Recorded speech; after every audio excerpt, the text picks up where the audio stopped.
Oke, halo, ketemu lagi dengan saya Ade Kurniawan, teman-teman semuanya, blessed people dimanapun, dan salam sejahtera untuk kita semua ya. Nah, Norma, sebelum kita sekarang kepingin memasukin ikan koi yang diborong customer Jakarta, ini judulnya ngambil satu kolam nih, ya karena kemarin kargonya berangkat aja sekitar 13 box ya. Ini kan bisa teman-teman lihat. Nah, kebetulan begini, saya mesti ngomong apa adanya, karena tujuannya sekali lagi, apa yang saya sampaikan atau saya sharingkan ini sifatnya hanya untuk edukasi dan berbagi. Dan saya juga mesti ngomong apa adanya, memang kalau ini kolam bukan buatan kita, saya juga harus ngomong ini bukan buatan kita. Ya, kalau memang yang buatan kita, ya saya akan ngomong buatan kita. Jadi budayakan attitude, atau kita jangan ngaku-ngaku karyanya orang lain, seperti itu. Saya pun, betul, saya pun tadi juga ngomong dengan ownernya, Pak, saya apresiasi termasuk yang bikin. Even when you feel low, you can still go. Even when you feel slow, you can still go. Even when there's no hope, you can still go. I never answer to no, man, I still go. Go, go, go, go, go, go, go, go, go, go, go, go, yo, go, go, go. Hustle hard, hustle every single day. I'll be making moves till I'm buried in my grave. To the system, I don't lama, kemudian sempat direnov, sempat kemudian estetika batuannya sempat ditangani oleh kontraktor lain lagi, tapi overall sekarang sudah oke banget nih. Nah, nanti teman-teman bisa lihat. Nah, tapi teman-teman, ada beberapa poin-poin yang sebetulnya ini untuk next time atau next kolam jangan dilakukan. Nah, ini yang aku minta sarannya ya, aku yang ya. gimana? Nah, sekalian nanti saya kasih tahu, tapi ini sudah kita konsultasiin. Jadi memang mohon maaf Norma, saya sekali lagi ngomong, saya tidak terima jasa konsultasi untuk ke umum, kecuali memang customer-customer yang memang ada ibaratnya keperluan, baik itu beli ikan atau mau bangun kolam dengan kita gitu loh Norma. Karena kalau saya ngurusin konsultasiin hal-hal yang memang di luar pekerjaan kita, meskipun hubungannya dengan kolam, dengan koi, ya saya mohon maaf, waktu tenaga pikiran saya nggak akan ke handle. Makanya maaf, kadang beberapa WA saya, Pak, ini kolam saya begini-begini, ya saya ngomong, Pak, coba deh tanya sama yang bikin atau sama temen yang di satu kota. Karena maaf Pak, pekerjaan saya bukan konsultan gitu loh. Kita kontraktor kolam dan dealer koi, jadi yang kita layani konsultasi dan lain-lain ya memang yang serius beli ataupun yang serius buat kolam, seperti itu. Nah, pertama Norma, saya akan bahas bahwa kolam ini sebetulnya sayangnya kedalamannya ini cuma 70 cm. Nah, sebetulnya untuk masalah yang ditakutkan teman-teman nanti koi nggak bisa jumbo, nggak bisa besar dan lain-lain, itu nggak terlalu berpengaruh. Tapi karena ini mengingat outdoor, sebetulnya kalau 1 meter secara suhu air dan parameter air ini bisa lebih stabil. Ya, tapi memang ini bukan salah kontraktornya. Tadi ownernya cerita, kontraktor yang mau buat kolam ini juga sebetulnya sudah menyarankan 1 meter. Cuman beliau punya cucu, pertimbangannya takut nanti kalau amit-amit kecebur, kalau terlalu dalam dibuatlah pendek. Ya, jadi itu. Jadi usahakan teman-teman buat kolam koi minimal 1 meter. Itu yang ibaratnya poin pertama ya. Ya, nah sekarang poin kedua. Norma, kebetulan kan kemarin kita habis dari Cikeas dan habis dari Kopeng. Mungkin Norma bisa lihat mengenai pipa arus. Norma ini lihat. Nah, tuh nongol seperti itu. Ini berbahaya sekali teman-teman. Kalau ikan kita ketatap, ikan kebentur, bisa luka, bisa sisiknya robek segala macam. Makanya kalau kita biasanya arus itu kita tanam di dalam. Oh, berarti mepet sama bukan, sama sudah di dalam konstruksi, ngepres. Dan ini kemungkinan mungkin kalau dipres atau apa sudah agak sulit, tapi tadi saya udah bilang kalau memungkinkan, karena kan ini outputnya arus ini juga salah, terlalu gede. Nah, saya inputin untuk di ibaratnya outputnya ini dikecilin sehingga yang keluar ini cuman kayaknya 3/4 in. Tadinya ini 2 in lebih. Nah, makanya kan saya bilang bahwa bikin arus, besarnya arus, pemipaan dan lain-lain itu juga nggak sembarangan. Ini kalau nggak dikasih ini, arusnya nggak jalan Norma. Cuman air tok keluarnya outputnya banyak, tapi dorongannya nggak ada.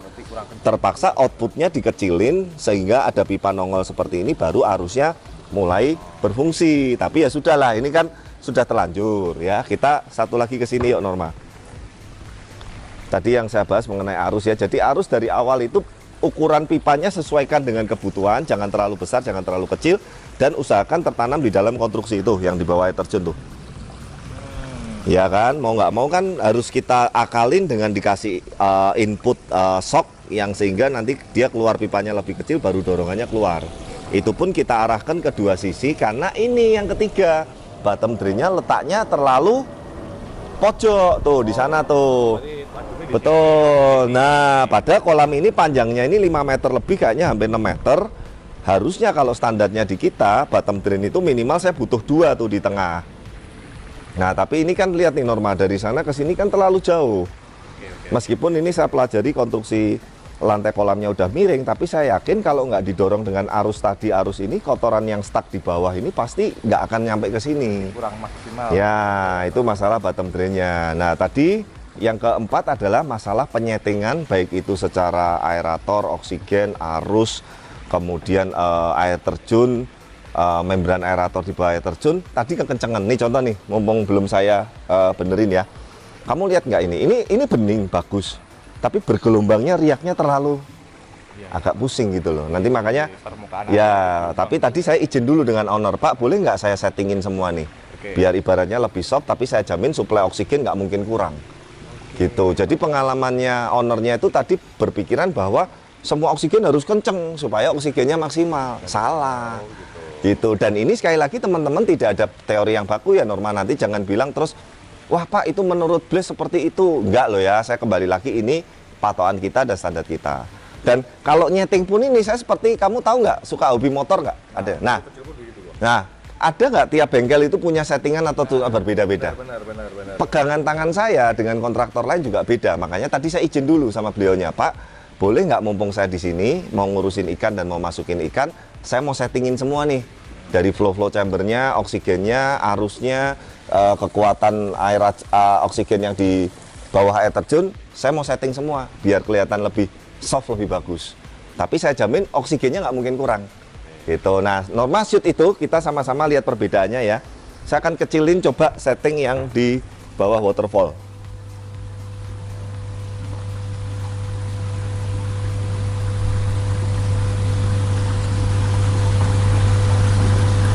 Bentar.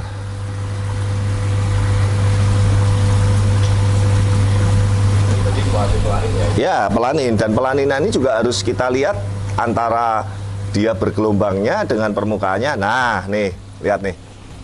Ya kan, masih agak lebih better daripada tadi kan. Nah, nih. Kamu lihat. Bisa ngelihat nggak bedanya? Kita ke arah, nah kan, itu. Terus kemudian yuk, satu lagi poin nih. Ini adalah media biologis BioCube, seperti standar kita. Dan memang ini semua media tadinya, maaf saya nggak mau sebutin media lamanya, daripada nanti saya sering dianggap menyerang merek media yang lain. Saya nggak mau, sekarang nggak mau bahas itulah. Intinya saya mau bahas yang saya pakai, titik. Makanya waktu beliau konsultasi ke saya, Pak ini media saya lama, saya ngomong Pak diganti ini sudah diikutin. Nah intinya yang saya mau bahas langsung yang BioCube. Ya tadi dia ceritakan satu chamber ini BioCube-nya 10 dus. Ya kan, berarti 22 juta kali 3 chamber udah 66 juta. Nah makanya teman-teman jangan ngomong, wah standarnya Blaze kok kolamnya mahal. Nah isinya speknya kayak begini ya Norma. Ya kan, nah ini kita ibaratnya karena ini media biologis yang stagnan, dia nggak butuh moving. Settingan aerator ini nggak perlu, oksigennya ini nggak perlu sekencang ini Norma. Kenapa kok? Dia malah terlalu moving, takutnya bakteri-bakteri yang di dalam media biologisnya ini malah nggak jadi-jadi atau nggak stuck, nggak stay gitu loh. Nah kurang lebih segini. Media lain sih sebetulnya nggak terlalu juga Norma. Jadi gini Norma, terus saya mau kasih, nah nih cukup segini aja. Kecil gitu. Ya kecil aja, yang penting ada oksigen. Dan lagian kan dia dari flow per chamber ini, yang pipa gede 6 in ini, dia itu kan sudah ada air keluar, otomatis itu oksigen. Nah ini yang saya bilang all style, pakai sistem pipa. Kalau kita pakai double wall seperti itu. Nih ya, yang di Japmet juga sebetulnya udah cukup, tapi kita mau pelanin dikit lagi. Dikit aja. Ini awalnya sekencang ini ya. Ya. Nah, udah cukup segini. Jadi dia tetap ada oksigen, tapi nggak terlalu moving banget, nggak terlalu bergelombang banget, juga ibaratnya mubazir juga kalau kekencengan gitu loh. Tuh, dan lagi kan ini nih air keluar yang saya bilang tadi ini kan sudah sumber oksigen. Nah ini tinggal sini nih ya, kita langsung cepetin aja ya sebelum kita masuk ke nanti topik utama. Nah ini saya cuman bantu aja karena memang kebetulan kan pas kita ke Jakarta dan saya ngurus ikan-ikan baru beliau, sekalian pengaturan aerasi, chamber dan lain-lain saya setting sekalian gitu. Nah oke, cukup. Nah sekarang kamu lihat shoot kolamnya. Airnya nggak terlalu. Lebih soft kan, dan saya jamin oksigennya juga cukup kok pasti gitu loh. Tapi nanti teman-teman waktu ikan sudah masuk, kita bisa menikmatin ikannya lebih jelas, lebih clear gitu loh. Nah itulah yang tadi saya bilang, kadang setting seperti ini hal sepele tapi berpengaruh juga terhadap keindahan atau estetika air di kolam seperti itu. Nah yang terakhir lagi, jangan kebanyakan, lain kali kalau bikin kolam jangan kebanyakan sudut-sudut mati seperti ini. Ya ini tadinya lebih mati lagi, lebih masuk, makanya lihat nih ada cor-coran baru. Ya saya saranin untuk dibuat pingulan dan agak ditutup supaya ikan nggak terlalu nyelempit ke sana. Harus pun kalau salah juga bingung ya Pak. Ya kan intinya sih sudut-sudut yang mati atau sudut siku itu intinya jangan ibaratnya dibuat terlalu ada di kolam, malah nanti membuat repot. Kemudian yang terakhir, tanaman yang gampang rontok, tadi saya juga udah saranin kan sampai ditebang karena daun-daunnya ini masuk ke kolam, terutama di musim-musim tertentu ini cukup mengganggu. Nah itu tadi teman-teman, ini sekilas supaya video ini teman-teman bisa belajar hal-hal yang mesti kita antisipasi atau jangan terjadi kalau kita membuat kolam. Tapi kalau udah terjadi seperti ini, yang bisa saya lakukan hanya ini, untuk ibaratnya membuat kolam ini menjadi lebih better, lebih baik dengan kondisi yang apa adanya. Ya karena customernya nggak akan dibongkar kolam ini, sudah gitu loh. Dan ini saya lihat secara renovasi, baik secara chamber, isi media, kemudian tadi penyetingan arus, penyetingan oksigen, terus estetika bebaduannya ini sudah oke lah ya dibandingin yang dulu. Tapi overall intinya ini tadi saya sharingkan sekali lagi, saya juga apresiasi yang buat kolam ini juga oke, meskipun tadi ada beberapa poin yang bukan saya menyalahkan, tapi alangkah lebih baiknya, paham ya maksud saya ya.